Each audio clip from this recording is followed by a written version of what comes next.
Sən heç qırmızı, yaşıl və ya sarı mavi rəngi eyni anda təsəvvür etməyə çalışmısan? Beynin buna icazə vermir.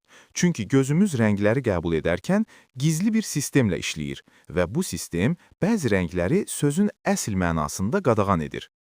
İnsan gözündə üç növ konus hüceyrə var və onlar rəngləri qarşı-qarşıya işləyən cütlər şəklində emal edir.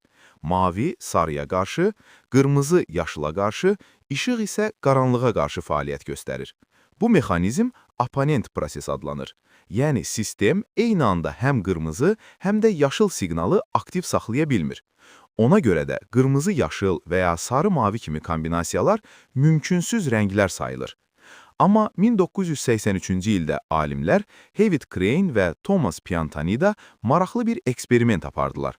Onlar könüllülərə bir-birinə bitişik qırmızı və yaşıl zolaqlar göstərdilər və göz hərəkətini sabit saxladılar ki, eyni hüceyrələr davamlı olaraq eyni rəngi görsün.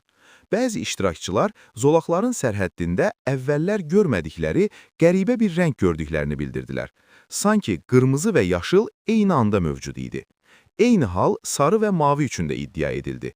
Sonrakı tədqiqatlar göstərdi ki, bəzi hallarda insanlar əslində yeni rəng yox, beyin tərəfindən yaradılan qarışıq ton görürlər. Məsələn, daha detallı xəritələndirmə aparılan təcrübələrdə iştirakçıların çoxu qırmızı-yaşıl yerinə qəhvəyi çalara bənzər rəng gördüklərini dedi. Bu isə mümkünsüz rənglərin həqiqətən mövcud olub olmaması mövzusunu hələ də mübahisəli saxlayır. Bundan başqa, ximerik rənglər deyilən başqa bir fenomen var. Uzun müddət bir rəngə baxdıqdan sonra göz hüceyrələri yorulur və ağ, qara və ya tamamlayıcı fon üzərində qeyri-adi, parlaq, həddindən artıq doymuş rənglər görünə bilir. Parıldayan qırmızı, həddindən artıq tünd mavi və ya hiperdoymuş yaşıl kimi rənglər əslində işıq spektrində mövcud deyil. Onları beyin yaradır. Bütün bunlar göstərir ki, rəng sadəcə işığın dalğa uzunluğu deyil, rəng beynin tərcüməsidir. Bəlkə də kainatda bizim görə bilmədiyimiz saysız-hesabsız çalarlar var və gözümüzün biologiyası onları bizdən gizlədir. Yəni, sual budur, biz dünyanı olduğu kimi mi görürük, yoxsa beynimizin icazə verdiyi qədər?